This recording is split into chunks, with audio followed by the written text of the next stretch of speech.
Welcome to episode 26 of the Grenglish podcast, and as you can see, we've upgraded a few things. Let's get into it. Play the intro.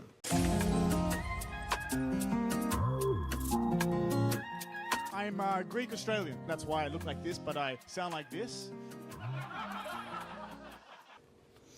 Okay, so yes, you can see that I have acquired some new technology with my newfound money.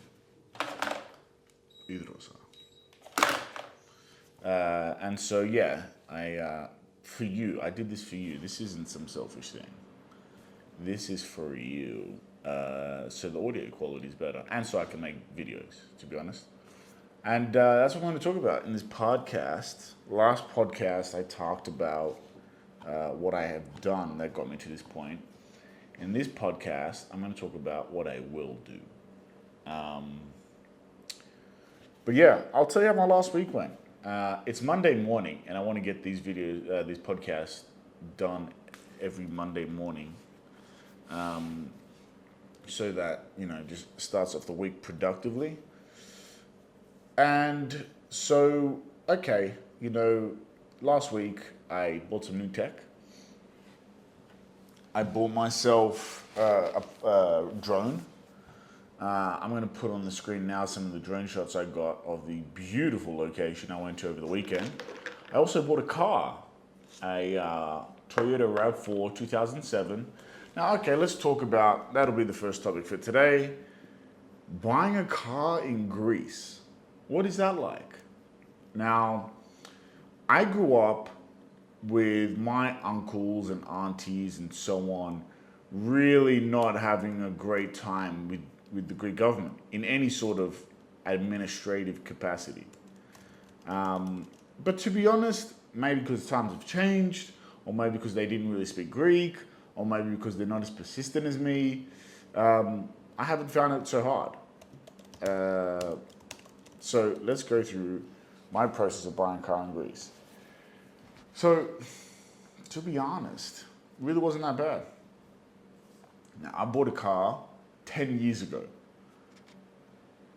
Almost exactly 10 years ago. I'm 26 now, and when I was 16, I think, I bought a car in Australia, a black Mazda 2. I'll put up a picture of what that looked like.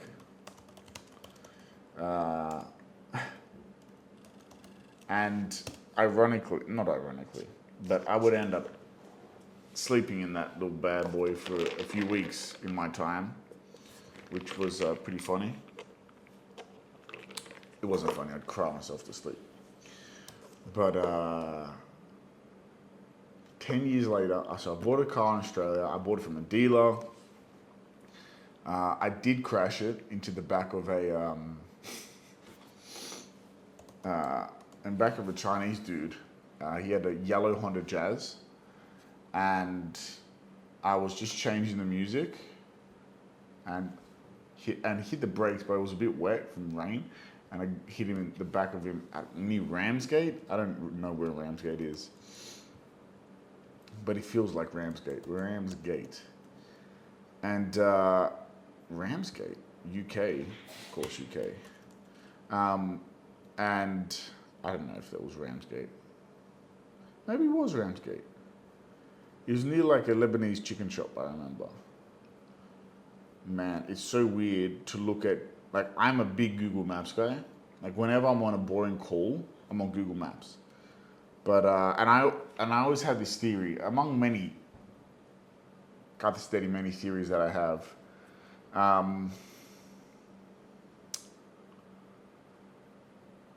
If I close my eyes in my house right now, just because of my memory of this city of Athens, I could walk to the Acropolis and back. Because I know the streets. Like, subconsciously, And I think, how many cities do I know like that? Where, like, I could, just in my head, I could explain to you so perfectly, I could lead a blind man through the streets of Athens.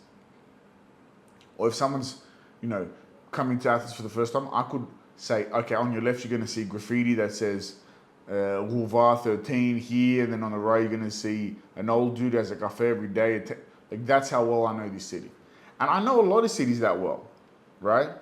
The first of which, I know this is a detour, but the first of which was Sydney. But I grew up in Sylvania Waters. Um, but now I really can't remember. It's really fading away. Rockdale, that sounds familiar. Maybe that's where there's a mosque there now? Maybe that's where I crashed into the Chinese guy. Okay, so anyway, let me finish that one insane point. There are a lot of cities where I know it back to front, like Larnaca, Cyprus, back to front, no problem. Athens, obviously. Kythera, Potamo, Ayepalea, I know pretty damn well. Like I could lead a blind man through it. That's pretty much it for the Greek world. Denmark, when I was in Norbro, because I walked everywhere. That's the thing, if you walk through a city, you know back to front, you know what I'm saying? You go over Louise's Bridge, I'm looking at Google Maps, so I know I'm not screen sharing, but I lived, final screen share, oh my God, so high maintenance. Screen share, record. So I lived, holy shit, it was right here. So, I mean, living in,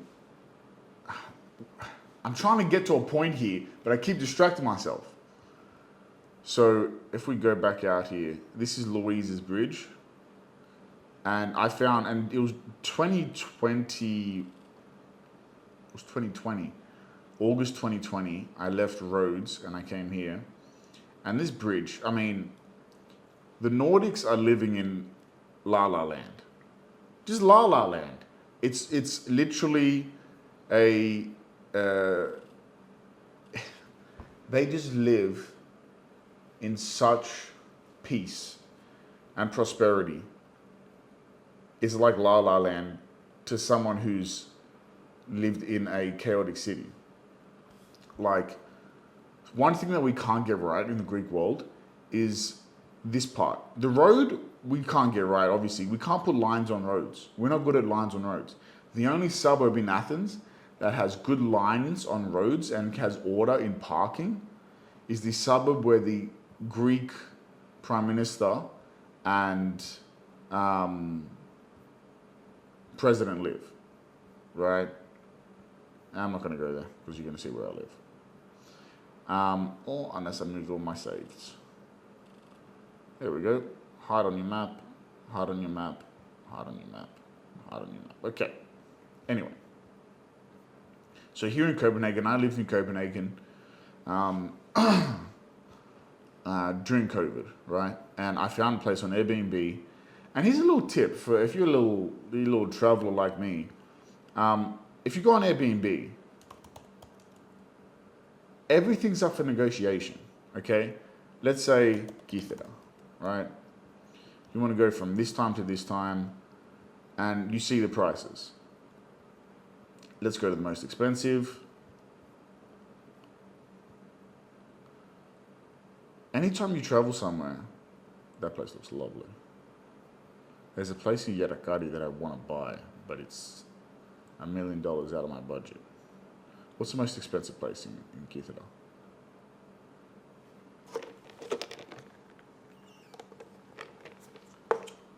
$5,000. Come on, let's get a bit more expensive. Let's ramp it up.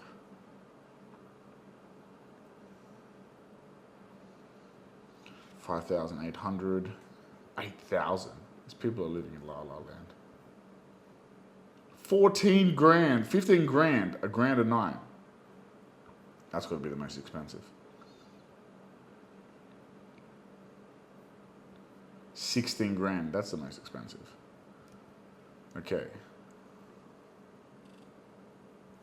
This place is, where is that? Ah, it's in Khora.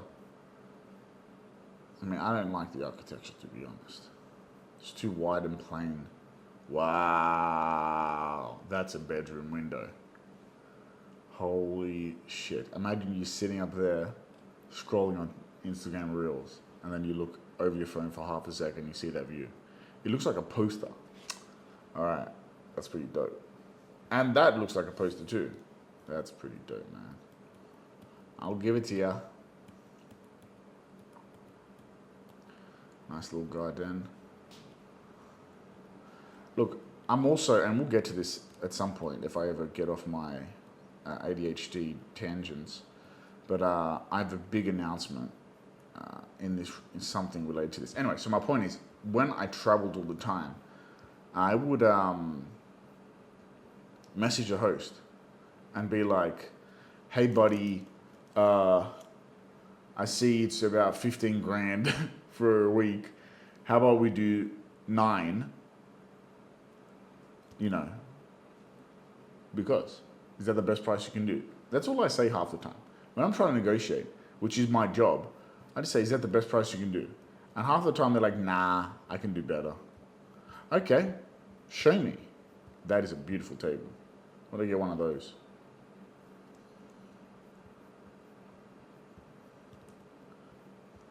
This was the most expensive one.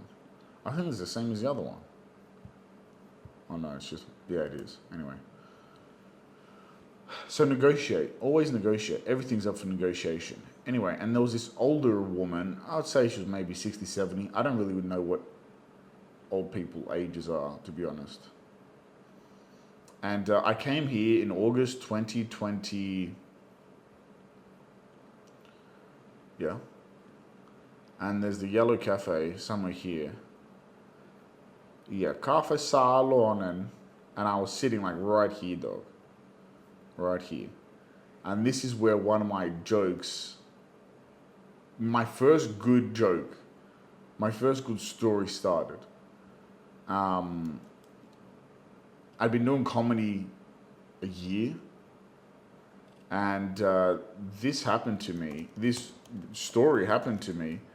Well, half of it. And then I'm just went along with it. Let my brain go along with it. The what could have happened. But let me find vlog season 2024. Yeah, I was in Athens, Barcelona, Rhodes, Lindos, Copenhagen. So anyway, I was in Copenhagen, and it really is just an amazing city. Like, I would live there at any time. It just is lovely. And I remember I got the Forbes 30 under 30 for Greece there, which is a scam, in my opinion now, which breaks my heart because I used to look up to that stuff. Surprise, surprise, I'm talking about how I'm going to grind. A new era. It was about Renaissance and Phoenix Risings with this guy. But I had a great time. I had a great friend there, Peter. He was cool. I dated an awesome girl there, Catherine. But it's just a great city. And anyway, I ended up knowing that city back to back. And when I was sitting here on the first day with all my bags, is this guy breastfeeding? An Arab dude was riding his bike past here. And he looked at me, he stopped his bike and came over to me. He's like, Assalamu alaikum. And my mum was on the phone. She's like, what the fuck did that guy just say? Because I would always jokingly say to my mum, like, answer the phone to my mum, salam. And she'd be like, salam alaikum, because she worked for Etihad or some shit. And anyway, she's like, what the fuck just happened? It was kind of like a weird thing. And then he's like, oh, I'm like, I don't know what he's saying. He goes, oh, you know Arabic? I'm like, no. He goes, oh, okay. Anyway, I got to really know Copenhagen, and I lived here. And this is a weird, wild story, I tell you. But these streets are so, like, look how well they just do footpaths and street lines and parking. Like, I parked my car that I bought last week on the street, but I as soon as the safest spot on the street opens up, I park it there.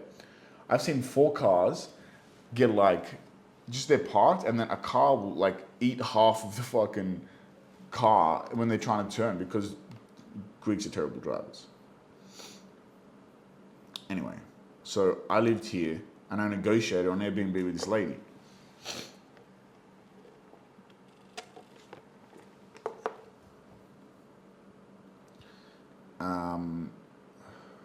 Where is it? I've got too many videos opened up. Anyway. So I lived in this beautiful building, and there would be a fat little cat. Oh, fine, I've got to find the video. I've got to see this fat little cat again. That I would say hello to every now and then when I would go to the gym and stuff like that. But I ended up, because I walked the streets, and I always walked and ran the streets of every kind of city I went to, I got to know the streets very, very well, at least in my little neighborhood. I remember this garden, this little castle, was the castle of a family that ended up being the German-Danish kings of Greece. And I remember going in the treasury room and thinking, the profits from their holdings paid for these jewels, instead of going to the country. This, which, you know, is a stretch. There I am, in the street. I had my little bike, could rent a bike there. Imagine having a business that you're renting out bikes and you just park them in the street. In Athens, you get that thing will be stolen in 24 hours or less.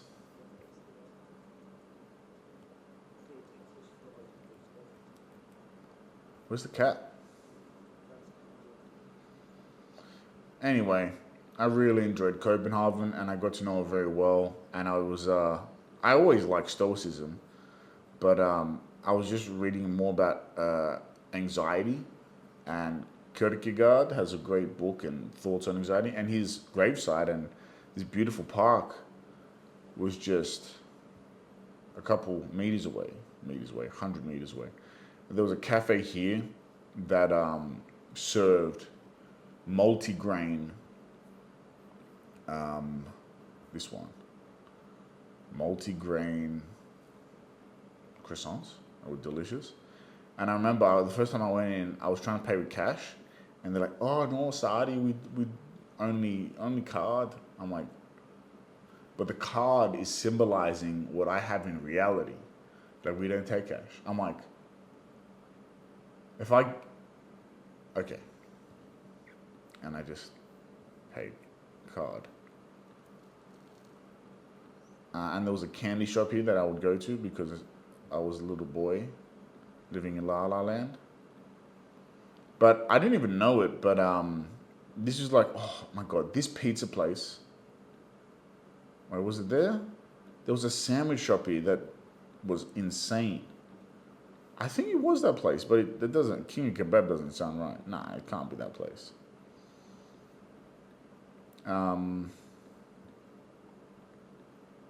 Where's the sandwich shop? I remember there was an African restaurant here that was also very good, but I didn't even know it. But this is where all the immigrants and stuff were. Immigrants that look like me. There was an African place here that had insane food.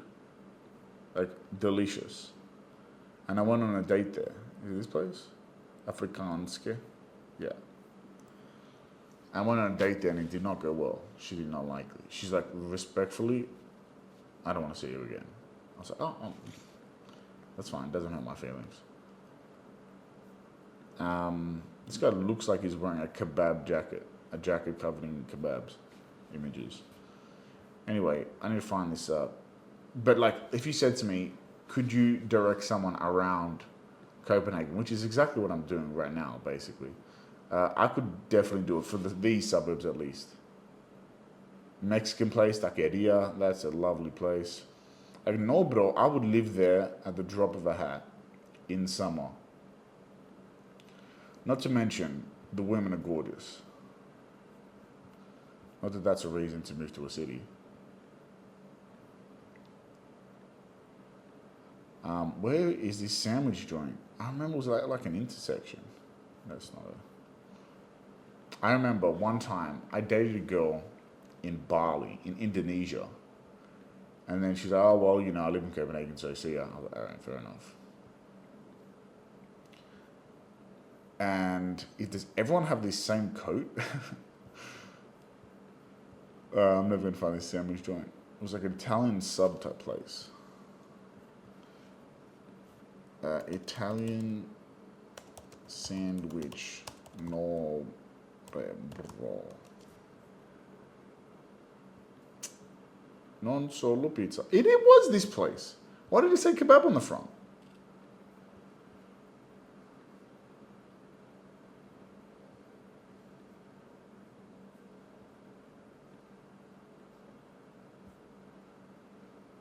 Wait, that's not the same place.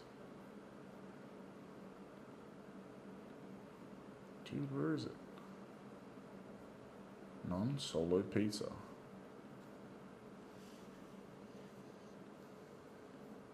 Oh, yep, that's the one. If you're in Copenhagen, go here, get a little sandwich for yourself. Tell them I sent you. They won't know who I am. But I knew Norbro back to front, and not even just Norbro, like the lake thing, this whole lake area. And then I remember one time I walked up here, and these parks are just gorgeous parks. And I remember, I don't know, I was just hanging out with a girl, and she was like taking me here, and then there was like a Freemason.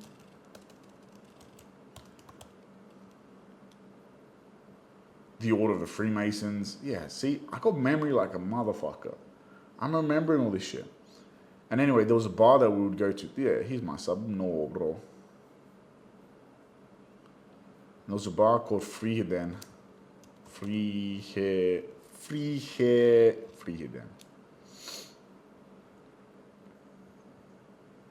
Is that actually right?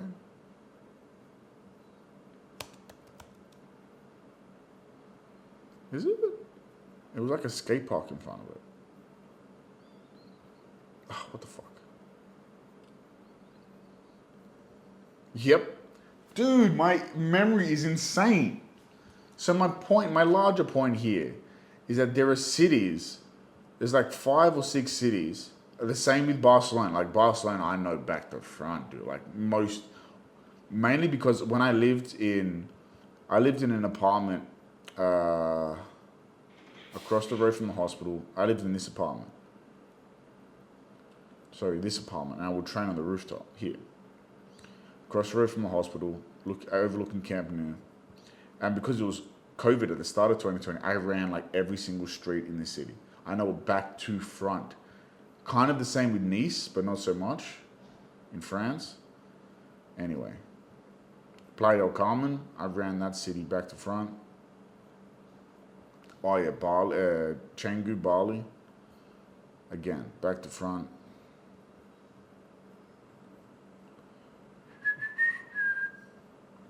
Tanah.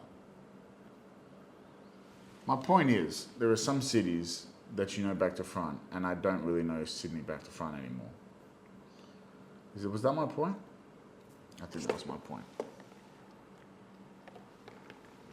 Anyway, Pepita Market, why does that sound so familiar? Oh yeah, because I went there all the time. Man, it's so weird to have gone from traveling all the time to not traveling at all, basically. So anyway, this weekend, you got to start the podcast with a bit of ADHD running around Google Maps, huh? So I bought a car, and really, I just went to car.gr. I was looking for SUVs and 4x4s for a long time, way before I had the capability to buy one. And eventually I just found one. So I wanted something under 150,000 kilometers. In Greece and in Europe, you just always buy secondhand. Like buying new, I don't know, we just don't fucking do it. I put in like a few requirements, category 4x4,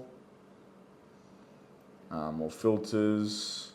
I put in Attica because I'm not leaving Athens to buy a car.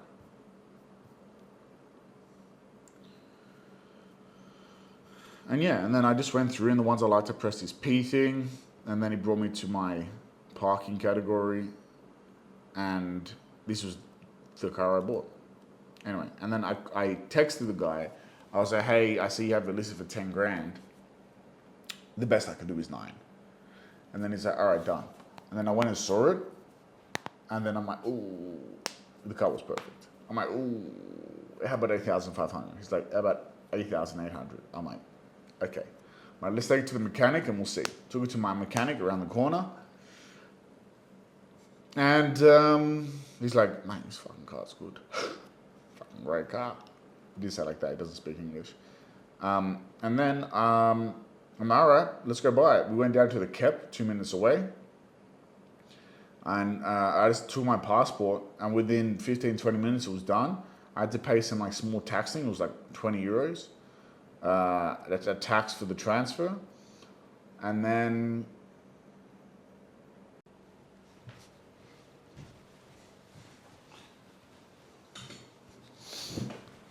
I wanted to stop in Rio de Janeiro, this fortress, because I go past all the time, but I've never actually been in.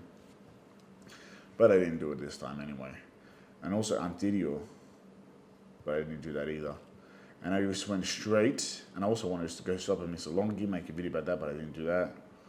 I just went straight here to Preveza, or Preveza City, represent.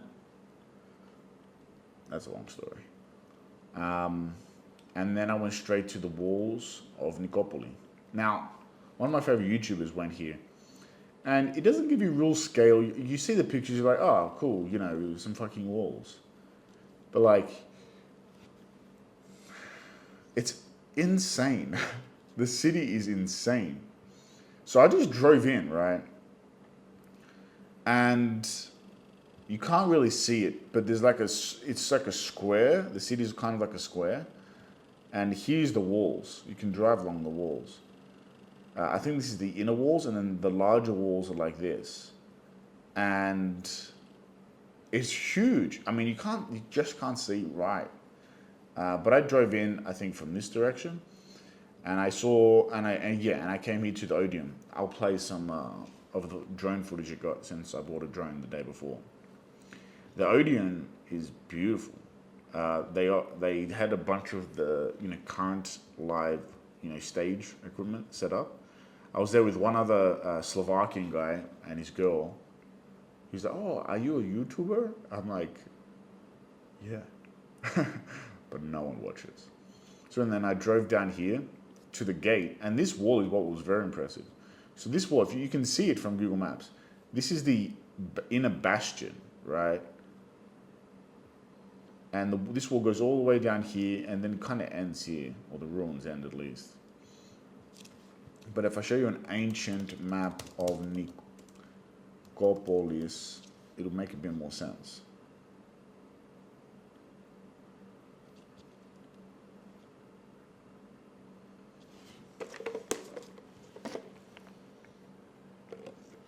What an amazing website, by the way, just quietly. Greece, fucking awesome.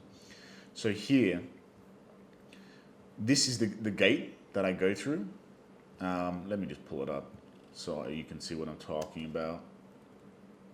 So this was me at the Odeon. This is the gate. This is this gate here, Citadel Gate, Odeon, Citadel Gate. And so this was the inner citadel. Oh, it says it there. And then this is the Great Gate, which I did not see. I don't think it actually exists anymore. Google Maps. Great Gate. Great Gate. Great Gate. I mean, honestly, when I come to power in Greece as Prime Minister, oh my God, I made a whole video plan about this. That I'm going to make a full-on video, like a 10-minute video, called Diversifying Greek Tourism, where basically, like, we should build out the ideas that we should build out. I went here to Mythikas, and I just realized that this city is also called Mythikas. Anyway, so my point is, Nicopolis, if I was in power, I would, when I'm in power as Prime Minister, I'm going to completely buy up all the farmland here and make sure they all get paid well, and then open it up as a massive, the biggest like archaeological dig, all bloody academics and archaeologists are welcome. I'm opening the whole thing up, and it's going to be a huge tourist slash academic destination, which will massively boost tourism in this area because archaeologists are funded by big billion-dollar corporations, individuals, and universities. And then you'll be able to, just like I did, drive through Nicopolis. Because it's an ancient city that I drove through here, right? I drove through the walls. It's like a safari for history. I can't describe it any better. I don't think I have the capability to. But just look at some of this drone footage. Like this was, you can see the ancient walls there. That's the Odeon. But there's just farms through here, and that's fine. But they should be compensated in those farms. I'm cool with the olive groves and all that stuff, but this is an archaeological site that should be that is of importance, or not of major importance, but is of major importance for this area, right? You can see the spillway here in the wall. This was the capital of southern Epirus for a long time. And not just that, it's beautiful. We'll get to that part. But this whole area, and I really do believe that Greece has, B and C and D tier archaeological sites and, tourist sites that should be A tier. So I think that Greek tourism should be, the big problems that Greece has with tourism is that one, we don't make our average order value or our lifetime customer value per tourist is very low. It's lower than Portugal's. We make 2/3 of what a tourist to Portugal makes. What Portugal makes from a tourist there. So out of 30 million tourists that we get, Portugal makes the same money from 20 million. So we're supporting 10 million, an entire population of Greece worth of tourists for the same price of 20 million. Insane. So anyway, I think Nicopolis should be a major destination for academia and tourism. It should be a whole safari area. This whole area should be just archaeology, right? Because it was this Ambracian Gulf that Cleopatra, Mark Antony, tried to defeat and were defeated by Augustus and Agrippa, which was basically the start of the Roman Empire. And then we have I didn't even go to Las Caras. I'm sure that has some connection to Las Caras, maybe it doesn't. Fort. This area is just huge with history. So this whole region here should be an archaeological park under my reign. This is the new city of Nicopolis. Here is the Nicopolis Stadium. I thought it was an amphitheater, so I was wrong. Oh no, it is. Oh, it's a stadium. Oh my God, I didn't even go there. Well, it's covered. It's covered up. Sorry. And this theater is gorgeous. I went there. That was great. But I also wanted to went to Octavian's Trophy Monument of Nicopolis. That was great. There's nothing really left, but it was great to go there. This region could be massive, and Preveza could be massively boosted with tourism. With this massive archaeological site, bring in the academics, bring in the money, and this should be a site that everyone goes to. When you come to Greece, you go to Nicopolis.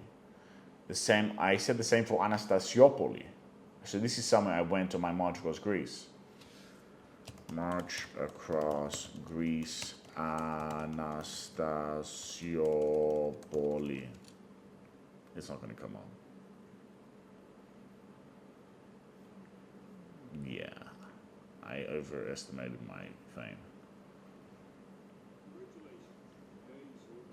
So this is another city, and it's much older and much more significant in my opinion. But again, it's just completely covered. Aqueducts, Thalassia, abandoned Roman town. Let's so this is the Metaxa wall.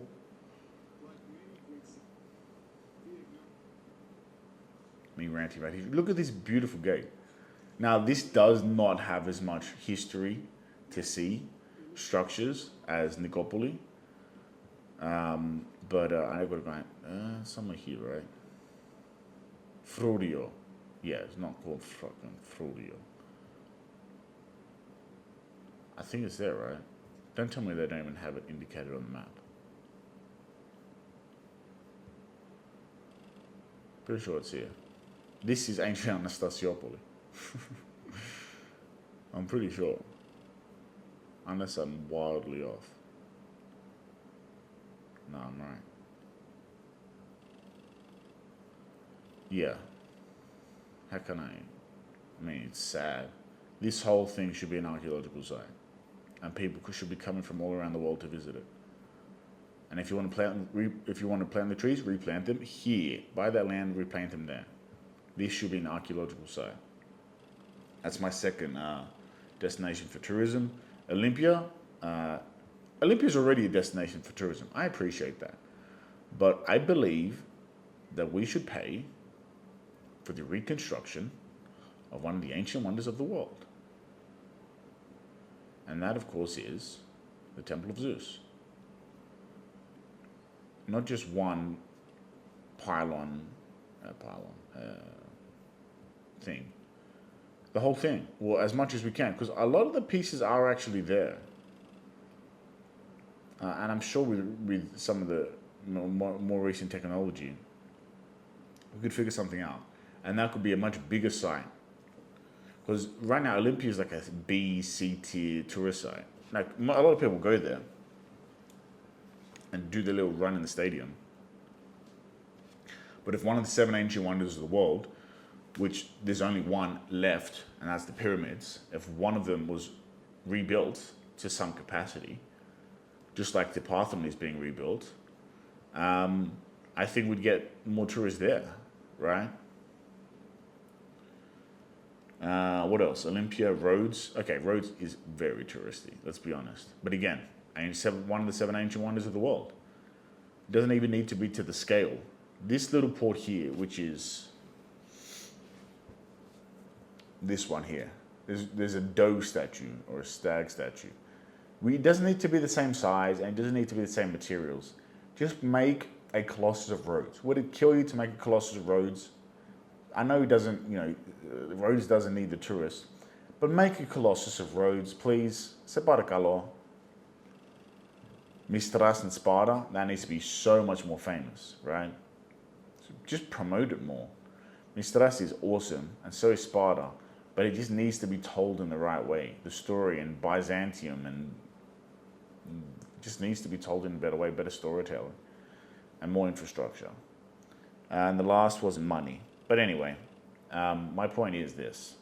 I went to Nicopolis, it was awesome, and the coup de grace for me was, okay, the site was amazing here, really quite amazing. And then I was like, should I try and make a run for it to see the aqueduct?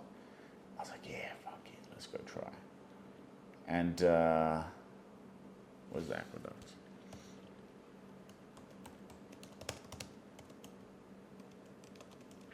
Because when you think about it, Greece isn't really known for its aqueducts, like Italy is, or like Segovia or Constantinople, right?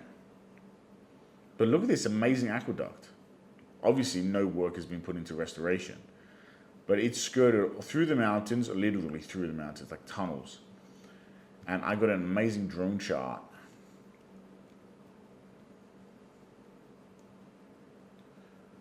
of the aqueduct, and I just caught it as the sun was setting. Look at that. Just perched in the mountains.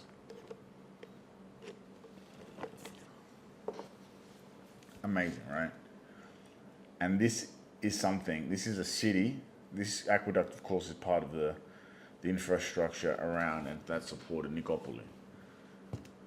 It just blows my mind how little people care about some of the C, D tier places in Greece.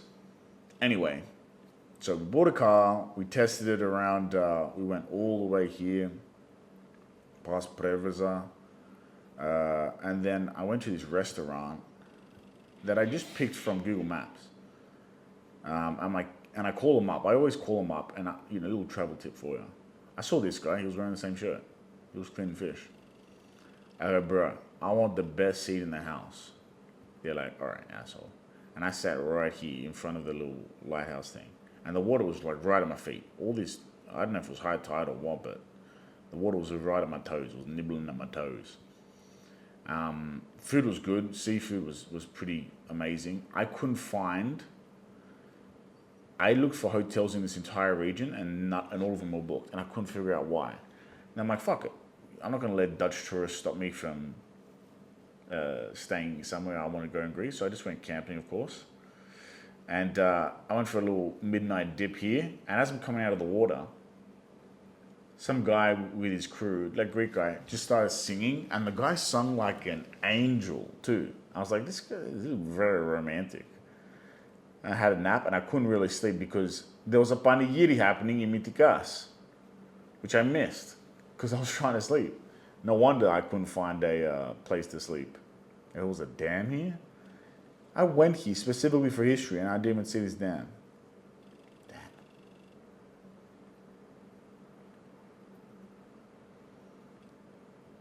See, here, these are like D, E, F, T history places. But that's what needs to be. We need to diversify the locations for Greece. Anyway, that's enough of our Google Maps ADHD running about. Let me end that screen share. Oh, and let's talk about the big news for this podcast. So, last year, every year I try and do a big challenge for myself, beyond my normal life challenges. Something that I go out of my way to do. Last year, I walked across the entirety of Greece, from the most northerly point to the most southerly point of mainland Greece, and got a Guinness World Record, and we raised some money for Greek orphanages, so that was good. And it was really a challenge. And it's called a Misogi. I don't know, what's the exact Misogi? It's in Greek. Can you write it in English? Misogi is a Japanese word referring to a Shinto practice of ritual purification by washing the entire body, often involving immersion in cold water like a waterfall. It's a process of cleansing the mind, body, and spirit. It can also be interpreted as a year-defining challenge or a way to step out of one's comfort zone. Ritual purification. Physical purification. The practice is seen as a way to connect with the divine and achieve spiritual awakening. Remove impurities and negative influences. A year-defining challenge. Misogi can be understood as a personal challenge, a defining moment that someone commits to each year. This challenge should be something significant, difficult, and potentially scary, pushing the individual outside of their comfort zone. Examples include physical feats like running a marathon, starting a business, or overcoming a personal fear. Stepping out of your comfort zone. Misogi emphasizes the importance of confronting challenges and pushing personal boundaries. So that's what a Misogi is. And obviously last year for me was walking across Greece, which we have our Guinness World Record for. And more importantly, we raised money for Greek orphanages, which was important to me because my parents were orphans. Although they're Greek orphans, even though, I wasn't. My parents were. And that was important, and I'm glad we did that. And why I liked it so much as a challenge, because I had many little challenges throughout the year, but I liked it so much as a challenge because in the months and weeks leading up to it, when I went to bed, I always, you go to bed and you start thinking, what do I got to do tomorrow? I've got to go through this. No, I wasn't thinking about that. I was a bit scared about the fact that I was going to be walking 13 to 15 hours a day in the middle of the darkness, a lot of it.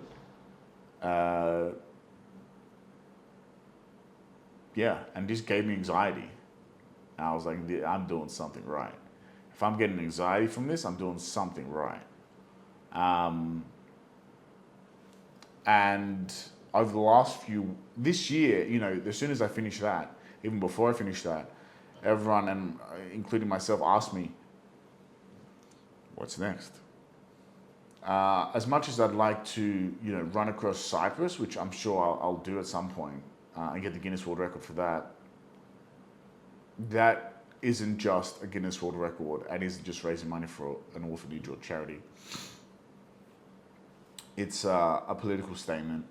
And as much as I agree that Cyprus should be one under Greek governance, like Greek Cypriot governance, I don't know if that's exactly I'm not Cypriot, I'll probably still do it. But, you have to pick your battles and you also have to, know your place. I'm a Greek Cypriot. And also, you got to make your bed in the morning before you go tell other people what to do. So with that being said, I also don't think necessarily just a physical challenge is that much of a challenge.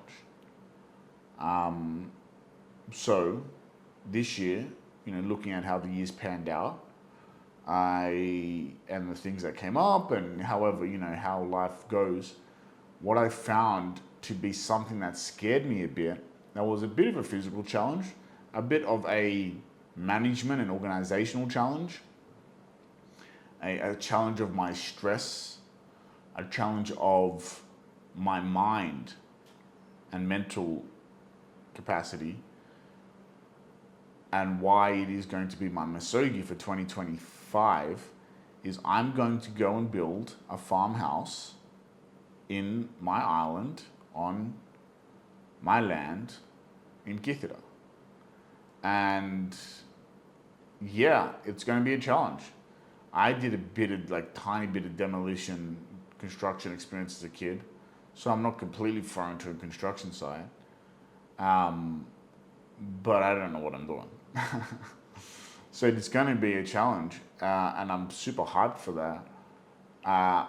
Look, it's like a 6,000 square meter plot in Kythera, near my dad's village of Potamo, but it's pretty secluded. It's got one neighbor, an English lady, and the rest of the neighborhood is just forest. And by forest, I mean shrubs this tall. It's got a bit of a view of the sea, a bit of a view of mountains, and I'm going to be alone for most of it, which is always a big part of my Misogis. Like, okay, I did the march across Greece with Gail, but most of the day I spent it alone.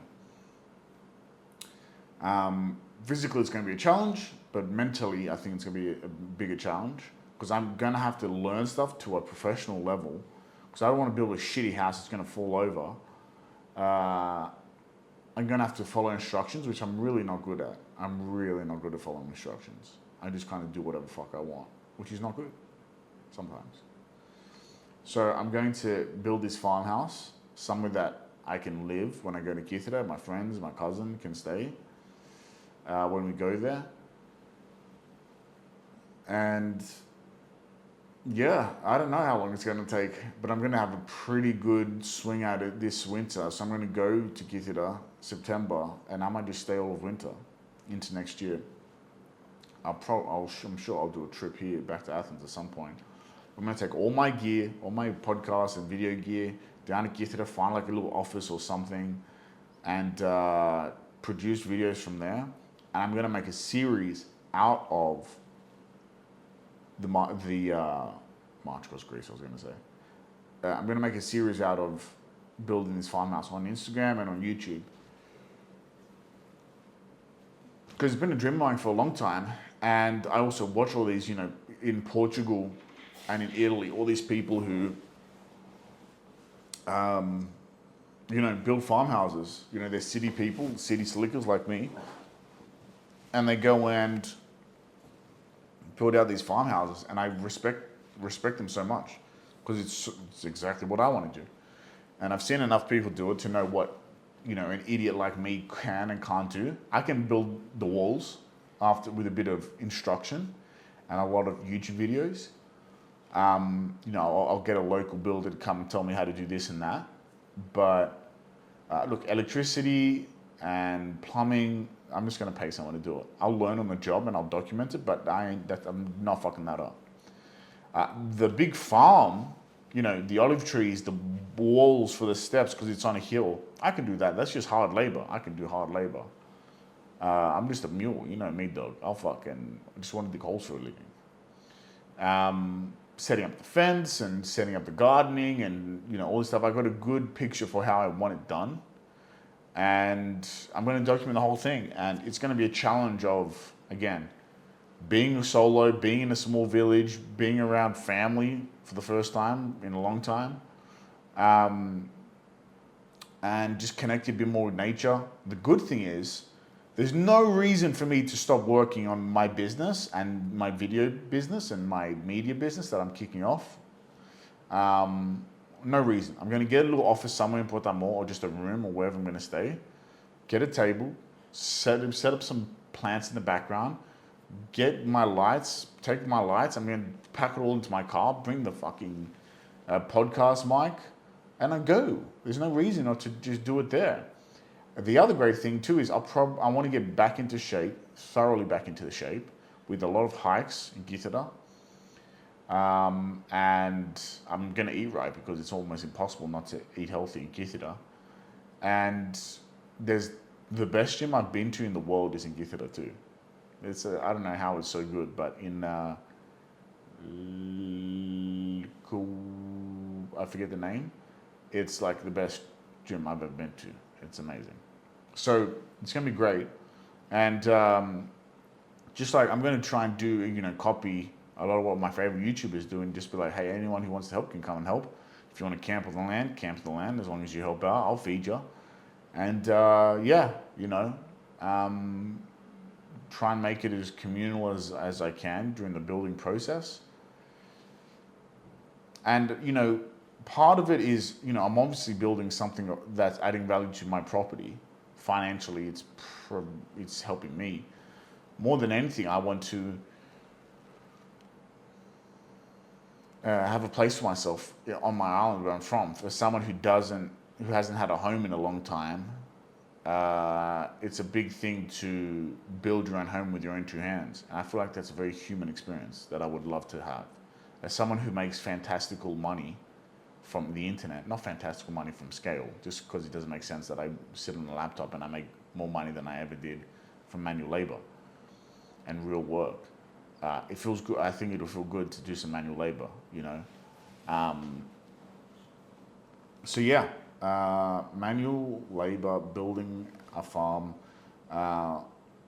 I talked to my father, who owns the land, and I said, I'll buy it off you. He said, you can buy it off me for the price of all the transfer taxes and back taxes and all that stuff, which might come up to a cost of like maximum $5,000, which is a fair price for a land that's pretty much bare, and that just requires work. I think it's just there's nothing there, and then no one wants to buy it, so it's not of much value. But after I'm done with it, I think it'll be of some value. It'll be of much value to me, and I'm happy to pay for the fees and stuff. That's only fair. So yeah, I'm buying a patch. I'm buying a farm for $5,000, and I'm doing up a farmhouse as my Misogi for 2025 and into 2026. It'll be a challenge, but I'm happy with it. Yeah, we'll see how we go. I know I've rambled in like an insane person for the last hour, but I'll leave you there. That's my Misogi, and now it's about preparation. And just the same way that the Montreal Grease scared me, this kind of scares me because I don't really know what I'm doing. I don't really want to fuck it up. And because I'm going to be videoing it, I'll be fucking up publicly. That's what I want to say. I also want this to be an example that city slickers from the West, like me, can find a plot of land on the cheap. Because a lot of the time, Greek families want to sell off their land that they're not going to do anything with it because they have to pay the taxes on it. Because if they're not monetizing it and they're not farming it, then it's just a strain on they have to pay the land taxes. And so I don't think the taxes being paid for most people's land in Greece for like decades. So for someone to come and say, here's 10 G's, 5 G's, let me take it off your hands. You're like, fuck it, get rid of it, at least so I don't have to pay the land taxes. That's a very big movement in Portugal and Italy. Definitely, very much Portugal, right? And I always look at Portugal as the only real, if any, comparison to Greece. Greece didn't have an empire like Portugal, the wealthiest empire and the first move of colonization who benefited from more than anybody. Portugal benefited and was the real slave traders. All those profits were funneled into Portugal. And now Portugal is the best comparison to Greece, who was under Ottoman occupation for, no, we're still recording. Under Ottoman occupation for 400 years, and slaves were being taken from Greek populations and sold into Arab slave markets. So somehow Portugal didn't do anything during World War I or World War II, whereas Greece lost 30% of its population twice during that century. And anyway, my point is that Portugal, being a good comparison to Greece, they just have a lot of Westerners. They have a lot of rich Westerners or reasonably wealthy upper middle class or middle class Westerners, which compared to the home country, to Portugal or Greece, are wealthy. Going into these small towns that have declining populations that are turning into ghost towns, putting money into rebuilding a farm, a farmhouse, or a property, and then living there with their family and raising a family. And I don't know, that sounds fucking great. In Greece, if you go on YouTube and you search up farmhouse build, country house build,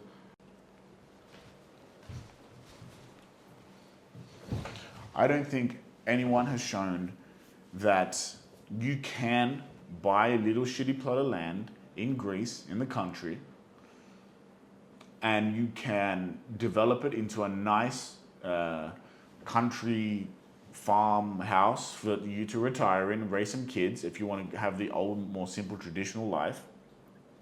You can do that. And I hope that I can do this. Again, I'm not looking to waste money and put endless money and finances into a money hole that never, shows profit. Maybe one day I want to sell, maybe one day I don't want to sell it and just have it for to retire in. But I want to show that as a Westerner who has started to learn Greek properly when I came here 7 years ago, you can come to Greece, you can buy a farmhouse in a village that has a declining population, use local laborers and local professionals to help build the house that you want to live and build a beautiful house and dream that you want to live.